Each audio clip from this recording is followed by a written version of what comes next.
Hello, my name is Ben Isaacs.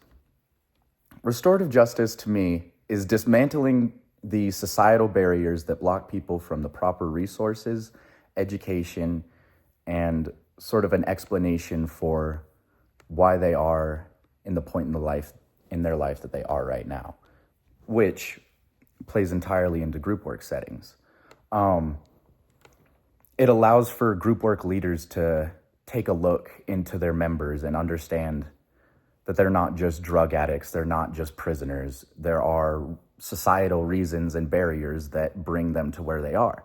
And understanding that and dismantling those societal barriers within the group work setting, allowing others to dismantle those barriers for themselves, feel as if the environment is open enough to discuss how society has barred them or what resources they haven't been able to have access to that others have been very clearly blocked for them because of their skin color, sex, religion, so many types of barriers. Restorative justice is extremely helpful in group work to be able to lay out those barriers and the identities that these people have and how they affect them. A whole intersectionality sphere. The first role play that my group did was the This Is Us comparing baggage one. That one I played the disruptive member.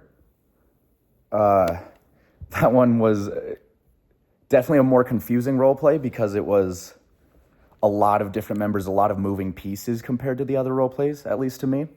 So that one was more confusing being the disrupting member because everyone was kind of disrupting in their own sense, even though some members were just silent. Round two was the group version. This one, I was just another member. I think this one I played mostly silent. This was definitely a heavier topic with some sexual moments in it, which kind of made it harder for the group to role play. To the Bone was our number three. This was family therapy. This one, I was once again the difficult situation member. And this one was extremely hit home to me, and I think as well, honestly, everyone in the group, I think all of us in the group had some problems with family history, so this one definitely hit home with the group. Step four was racism. This one, I was just another member. This one I do think I showed up late for.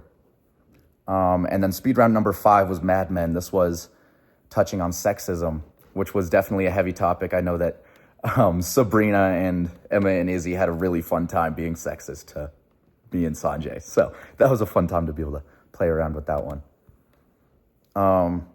When I was the facilitator, I was the facilitator for the Mad Men one, which was definitely hectic with Sabrina getting the moment to pop off and say some of those things that she's heard her whole life back to some people. It was a funny experience for sure. No discomfortability, I want to say that. It was definitely hectic, though, being the facilitator because I had to deal with that uncomfortable situation of catcalling and sexual drives and acts being performed right in front of me. And how do you say, hey,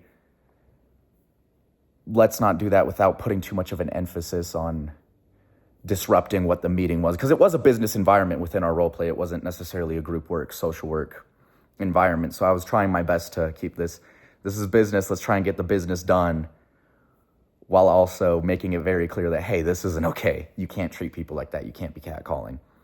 And so I think I did a good job of commanding that respect and tone of voice of, hey, I'm the one in charge here. Let's keep it business oriented. It was a very good experience overall.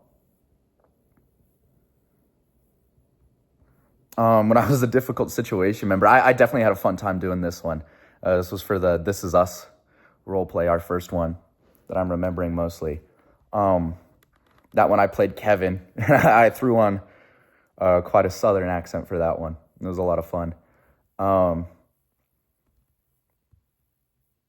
He was the dad of the daughter who was fighting with, I can't remember the other member, but Emma was playing the other disruptive member who was saying that I wasn't taking care of my daughter correctly, and this was all the Kevin show, and I was making a big scene out of things.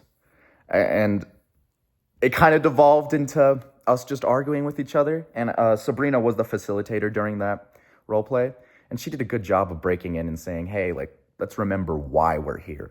It's for the daughter. It's not for Kevin or Emma's character that she was playing. It's for the daughter. And I think that kind of really centered us in the role play. I was like, oh yeah, we are just kind of arguing at each other, but why are we here?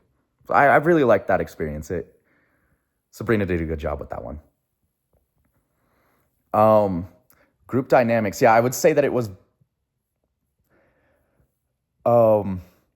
definitely awkward in a lot of the role plays. I mean, it's very heavy topics. You're dealing with family situations, sexual innuendos, sexism, straight up, just sexist catcalling being directed right at people. I mean, definitely a lot of awkwardness within the role plays.